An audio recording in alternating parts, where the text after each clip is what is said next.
दोस्तों, एक बादशाह का बाप करीबुल मर्ग था।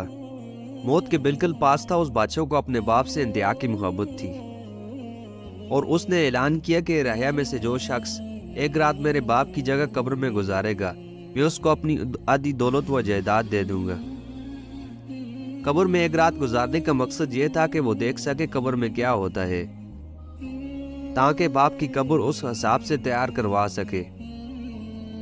लिहाजा एक गरीब मजदूर जिसके पास सिर्फ एक गधा था, जिस पर वो मेहनत मजदूरी करके अपने बच्चों का पेट पालता था, उसने बादशाह की शर्त मान ली कि एक रात, उसने सोचा कि एक रात ही तो है, बदले में आधी जायदाद व दौलत मिल जाएगी। लिहाजा उस मजदूर को कब्र में दफना दिया जाता है। जैसे ही उसे दफनाया जाता है, मुनकर नकीर आ जाते हैं।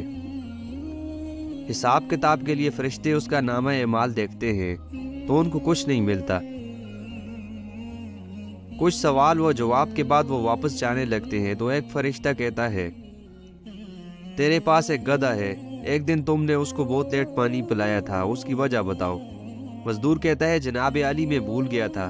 फरिश्ता कहता है, इसे 50 कोड़े फौरन लगाए जाए। फिर फरिश्ता सवाल करता है, एक दिन तुमने उस गधे पर इसकी ताकत से ज्यादा बोझ लादा था, उसकी तफसील बताओ।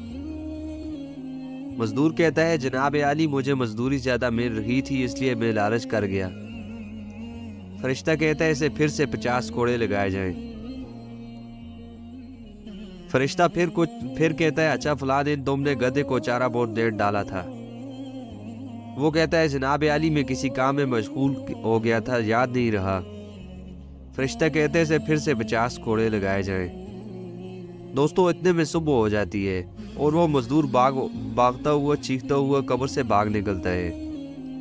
रास्ते में बादशाह सलामत मिलते हैं, जो उसका इस्तकबाल करने कब्र की तरफ ही आ रहे थे। बादशाह ने मजदूर से कहा कि कैसी रही कब्र में पहली रात।